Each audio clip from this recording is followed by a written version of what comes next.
Bonjour les enfants, j'espère que vous allez bien. Alors dans cette vidéo, on va essayer de corriger les exercices de la technique usuelle de la multiplication. On commence par le premier exercice. Je calcule le produit suivant de deux façons différentes.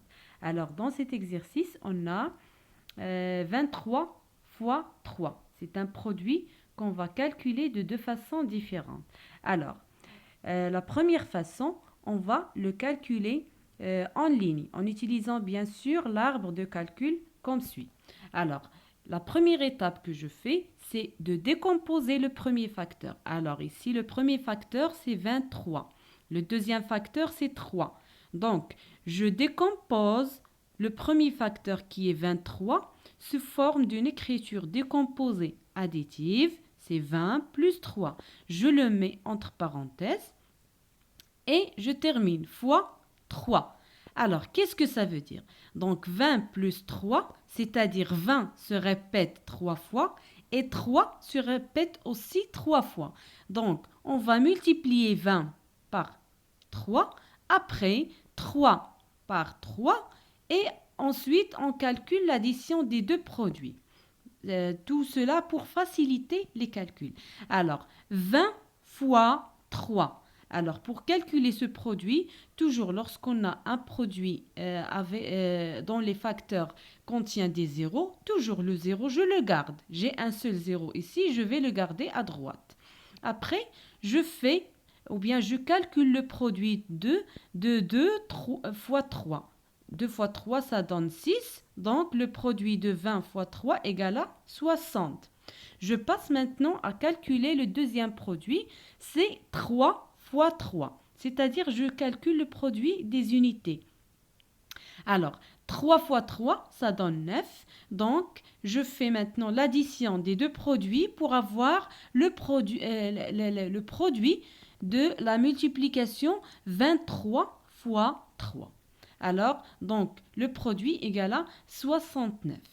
Passons maintenant à la deuxième façon, c'est la technique usuelle ou bien la technique opératoire de la multiplication ou bien la technique en colonne.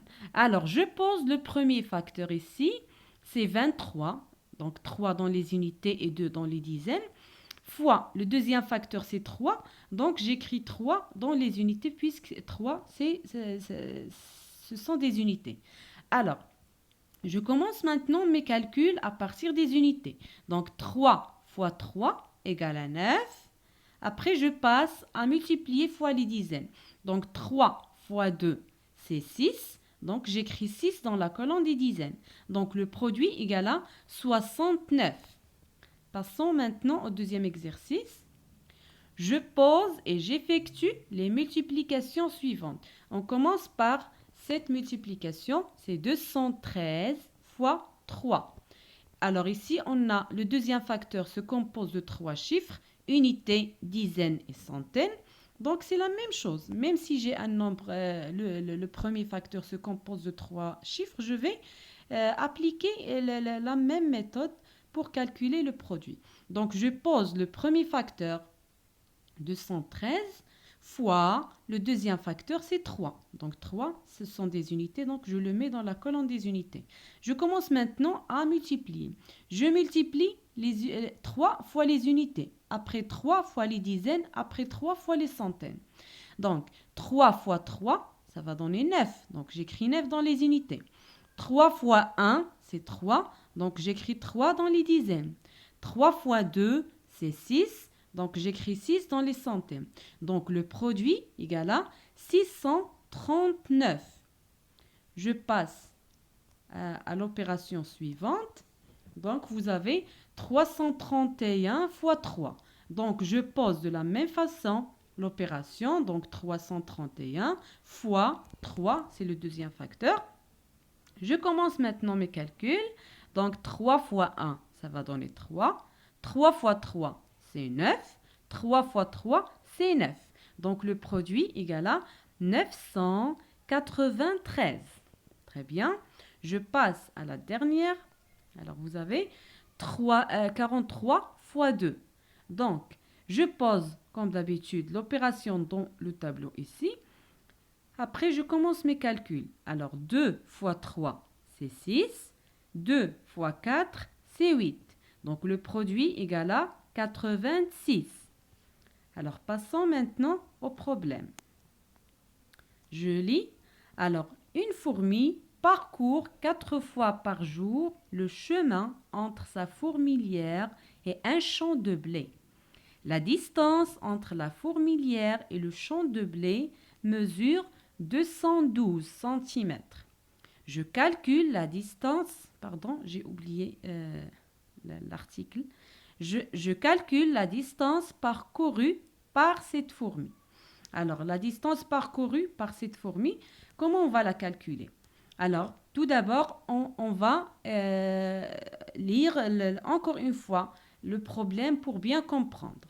Alors, une fourmi parcourt 4 fois par jour le chemin entre sa fourmilière et un champ de blé. C'est-à-dire que cette fourmi, elle fait un parcours de sa fourmilière, c'est-à-dire la maison des fourmis, jusqu'à un champ de blé, là où il ramène le blé à manger. Alors, il fait ce parcours 4 fois par jour, c'est-à-dire il le répète 4 fois. Alors, ce parcours mesure combien? Il mesure 212 cm, c'est-à-dire la longueur de ce parcours, c'est 212 cm. C'est-à-dire il va faire 212 cm une fois, 212 cm une deuxième fois, 212 cm une troisième fois, 212 cm une quatrième fois.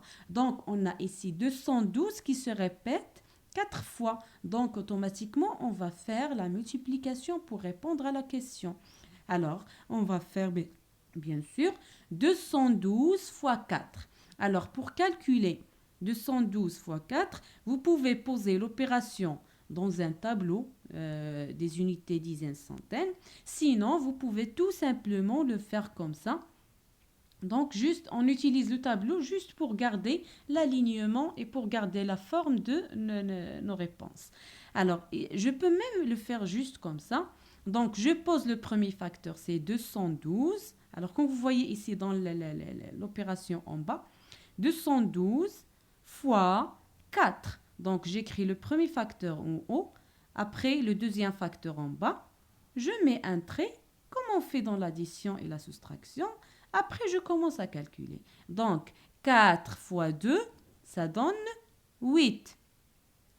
Je passe à multiplier les dizaines. 4 fois 1, c'est 4. On a dit que 1 est un élément neutre, donc toujours en multipliant 1 par un nombre, toujours ce nombre reste le même. Donc 4 fois 1, c'est 4.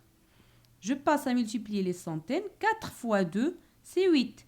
Donc, j'ai terminé mes calculs. Le produit égale à 848. Donc, je réponds maintenant par une phrase. La distance parcourue par cette fourmi est 212 fois 4 qui est égal à 848 cm. J'oublie pas d'écrire l'unité à ma réponse. Alors, j'espère que vous avez bien compris ces exercices-là. Alors, si vous avez des questions à me poser, n'hésitez pas de m'envoyer des messages sur notre plateforme Coolschools pour savoir vos problèmes, bien sûr, et pour que je puisse répondre à tous vos questions. Alors, je vous souhaite bon courage, les enfants. À très bientôt, Inch'Allah.